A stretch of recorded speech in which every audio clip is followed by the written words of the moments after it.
Welcome to Raghavan naturopathy. बहुत सारे लोगों का ये क्वेरी है कि ठंड में दम्मा की समस्या क्यों बढ़ जाती है।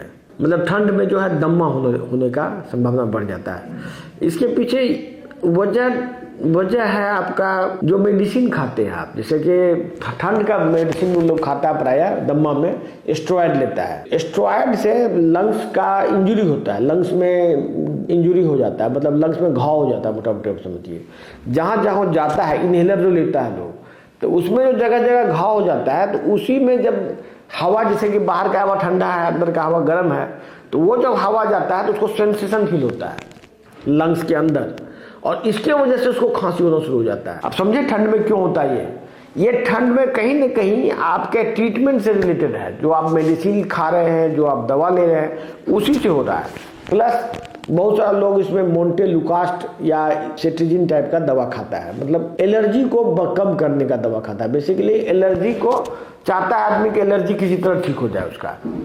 तो नेचुरली आदमी को एलर्जी है बहुत तरह चीज़ों से, लेकिन अब वो एलर्जी को ठीक करने के चक्कर में वो अपने ब्रेन को सप्रेस करता है। एक्चुअली में एलर्जी का इलाज जो अंग्रेजी में चल रहा है वो एलर्जी का इलाज नहीं है, आपको एलर्जी फील ना हो उसका इलाज है। ये सब जितना दवा है वो ब्रेन पर काम करता है और ब्रेन के सेंसेशन को सप्रेस कर देता है, जिससे कि जैसे कि एलर्जी जिससे होने का संभावना होता है, जिससे कि एलर्जी का जो फीलिंग है वो बंद हो जाता है। बॉडी का एक सिस्टम है, उसको बोलते हैं हिस्टामिन। हिस्टामिन बॉडी में रिलीज प्रोड्यूस होता है और जगह जगह अलग अलग टाइप का चीजों में इस्तेमाल होता है। जैसे कि इंटेस्टाइन है, स्टोमक है, तो स्टोमक में H2 होता है, मतलब हिस्टामिन 2, और जो स्किन होता है उसमें हिस्टामिन 1 होता है। स्किन में हिस्टामिन 1 भी हो सकता है, 2 भी हो सकता है, लेकिन अल्टीमेटली हिस्टामिन के प्रोडक्शन को इफेक्ट करके एलर्जी के सिम्टम्स को कंट्रोल करने का एक तरीका खोजा गया है एलोपैथ में। इससे क्या होता है कि जैसे मान लीजिए आप कोई चीज से, मान लीजिए सेंसिटिव आपका बॉडी हुआ,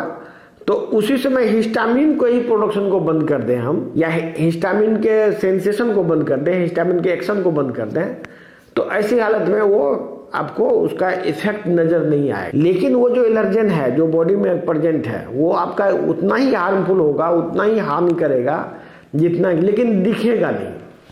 तो आदमी को मान लीजिए कोई चीज से एलर्जी है और वो खांसता है, तो एलर्जी का सामान बाहर निकल जाता है।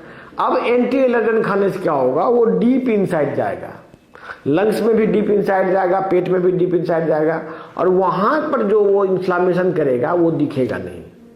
इवन ब्लड में जाएगा, ब्लड में मल्टीपल ऑर्गन्स में भी इन्फ्लामेशन वो करेगा वही चीज, क्योंकि उस चीज से एलर्जी है लोगों को।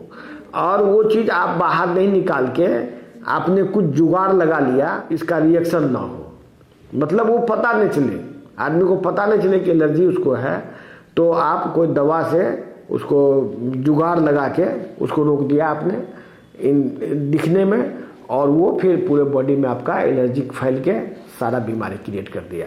ये सब जुगाड़बाजी तो 1-2 दिन के लिए ठीक है, 1 सप्ताह के लिए भी ठीक है। मान लीजिए कोई ऐसा हो गया किसी को, तो 1 सप्ताह के लिए दवा खा के उसको जुगाड़ लगा के उसको एलर्जी से बच सकता है। लेकिन ये लॉन्ग रन में कैसे संभव है? लॉन्ग रन में तो नहीं हो सकता है। प्रॉब्लम है यही समस्या है। लोग लंबे समय से वो दवाई खा रहा है, जो दवाई की उसको 1 सप्ताह के लिए खाना चाहिए था, या जो डॉक्टर लिख रहा है उसको दवाई लंबे समय के लिए, उस डॉक्टर को उसको कुछ नहीं आता, झूठ बोलता है कि इलाज कर रहा है। एक्चुअली में वो दवाई 1 सप्ताह के लिए ही एलिजिबल है लिखने के लिए। बुक्स में, सारे रिसर्च पेपर में, सब जगह ये लिखा हुआ है कि ये सब दवाई जैसे एंटी एलर्जेन, स्टेरॉयड, ब्रोंकोडायलेटर, जो लोग खाता है ब्रोंकोडायलेटर, आस्थालिन वगैरह, ये सब 1 सप्ताह या एक्यूट कंडीशन में ओकेजनल यूज के लिए बना है। अब मान लीजिए ब्रोंकोडायलेटर है, जैसे कि साल्बुटामोल वगैरह होता है, बहुत सारा दवाई है, तो वो ब्रोंकोडायलेटर क्या करता है, अंदर का जो लाइनिंग है लंग्स का उसको बड़ा कर देता है, उसको फैला देता है। तो फैला देने से क्या होगा कि जितना भी एलर्जेन है बॉडी का डिफेंस मैकेनिज्म खत्म हो गया। क्योंकि वो क्यों सिकुड़ता था, क्योंकि वो सिकुड़ता था अपने आप को बचाने के लिए। लंग्स में बहुत सारा जो अब एयरवे होता है, एयरवे में बॉडी का अपना मैकेनिज्म है कि उसको बड़ा छोटा कर सके। जिससे कि लंग्स के ट्रांसपोर्ट को, हवा के ट्रांसपोर्ट को वो रेगुलेट करता है बॉडी। लेकिन अब आपने क्या किया, लंग्स को परमानेंटली डायलेट करके छोड़, इससे क्या होगा, जितना भी एलर्जेंस है, इन्फेक्शन है, सब डीप इनसाइड जाएगा और फिर उसको जो बीमारी, छोटा मोटा बीमारी था, वो बड़ा बीमारी में कन्वर्ट हो जाएगा। खास करके एम्फाइसेमा, लंग्स में बड़ा बड़ा छेद हो जाएगा उससे। एक तो एलर्जी गया, ब्रोंको डायलेट होने से आपका स्टेरॉइड भी ज्यादा डीप में गया और आपका एलर्जेंस भी ज्यादा अंदर गया लंग्स में, और लंग्स में बड़ा बड़ा छेद हो जाएगा। तो अल्टीमेटली लॉन्ग रन में वो आदमी परमानेंटली डेबिलिएटेड और सिक हो जाता है वो, और तब जाके खत्म, लाइफ ही खराब हो जाता है। तो इसीलिए हम लोग बार बार ये इस बात को आप लोगों को बताना चाहते हैं कि आप नेचुरोपैथी उपचार लीजिए, आप अपने इलाका में नेचुरोपैथी डॉक्टर खोजिए।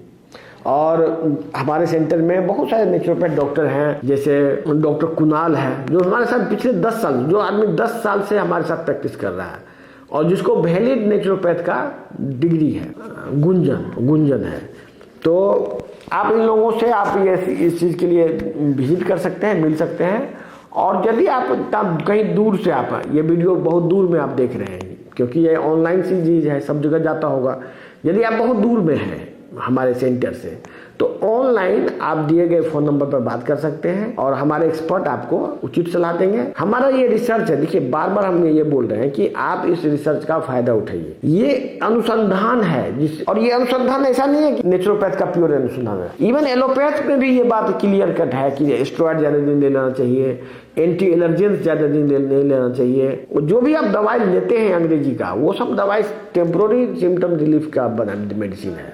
लेकिन आप सफ़र कर रहे हैं लंबे बीमारी से, तो आप उससे कैसे ठीक हो सकते हैं? अल्टीमेटली आपको मेटाबॉलिक ट्रीटमेंट में आना चाहिए, इसी से आपका भला हो सकता है। और इसमें देर नहीं कीजिए, जितना जल्दी आप ट्रीटमेंट शुरू करेंगे उतना अच्छा रिजल्ट होता है। धन्यवाद।